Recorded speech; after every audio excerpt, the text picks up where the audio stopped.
Hey everybody, welcome to another Money Reviews. Today we're checking out the FCS Falco Communications Systems V20 PTT. Before we get into that though, we need to talk about Corporate Wars Blood Money 3. It's the next upcoming event from Kinetic Impact Airsoft at D14. It's on a Sunday, October 13th. One day, a little objective-based mil-sim game. You'll love it. This handsome fellow, that's me. That's my code MUDDY. Use that, the link in the description below. You get $5 off your ticket. Now, let's talk about this. So this, as I already said, is the FCS Falco Communications Systems V20 PTT. It comes in this little plastic case here. Not quite a Pelican case, but still decent enough. Highly recommend you find a way to repurpose these because they're pretty awesome. But you don't have to. The PTT. PTT is well made for what it is. It's a nice, like, plastic, I don't know, polymer. Rubberized material here, just like a real one. You've got caps on either end to keep your connection points covered if you're not using them. I like that it did come with those. I know the real ones come with stuff like that. Top, that's the bottom actually. Top is where your down lead from the headset to the PTT comes in. It is a six prong internal with 6-prong connector here. Bottom goes where your down lead goes, of course. Duh. This button doesn't do anything. It's just for looks. On the real one, it does something. I don't know. I don't know the real ones well. Then you have a channel 1, channel 2. As best I can understand it, it appears channel 1 and channel 2 will work just interchangeably, and it's just the PTT buttons. Like, it doesn't actually work with a 2-channel system. I could be wrong. That's the best way I kind of understood with what the instructions were kind of showing me. I will say this back here informational is kind of cool, but I also feel like it's a lie because it says there is an upline, a Kilo November 6 line direct connection. I've never found it yet to see it, and I really want one. Because I will tell you this much, this is a pain in my nuts. So this is about a 9-inch long down lead adapter to go from V20 to NATO single pin, and it works. This is the down lead off of my amp headset from FMA. It does work. Problem is, that makes this hella long and really irritating to work with. I had to do some communication acrobats to get it to work well on my plate carrier. I don't like this. I would love a direct line from my amps to the V20 or V60.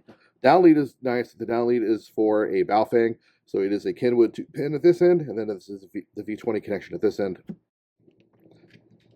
Simple connection. Locks in really well. To get it out, you press this little nipple in, you pull it out. Same thing with this guy here, the top. Little nipple piece there. Now they're locked in and secure. Works pretty good. I was able to do with my testing. Oh, hold on. Let me talk about this real quick. This is the actual connection that comes on the back of it. I have it off right now because when I was messing with the testing with it, I was just trying different methods of mounting it, and I thought I could mount it better with that, without that, to get in some weird places on the plate carrier where that wouldn't work. And I had taken it off so I could rubber band it in place, probably re-adding it to run it again. Because I have a V60 from FCS also. I reviewed this a while ago, probably maybe 2 years ago. And it was really good, and I did like it until it started acting funky on me. And it was the down leads were the problem. It wasn't the PTT. Because I've been running the V60 PTT interchangeably with the down lead and the headset down lead and the radio down lead off of the V20. And it's been a rock star again. So it was definitely my down leads. When I did the review for this guy, it was very favorable because it was favorable at the moment, and then it started acting up maybe 5 months later with very minimal use. I had it rigged up on a plate carrier. I was injured, wasn't able to do anything, and during that downtime, I finally got healed, went to use it, and the thing wasn't like transmitting again. I was like, what the f? So the down leads just went wonky while sitting on a plate carrier, so go figure. Anyway, I'll put a card up if you want to see the review of that. As I already said, build quality's good. It looks the part. It's cool to go, oh, yeah, look at that, you got a V20. So if you're doing like a kit and you need a V20 or a V60, these are cool. They're kind of expensive, so if you just need a push to talk, I don't know if I'd steer you towards one of these.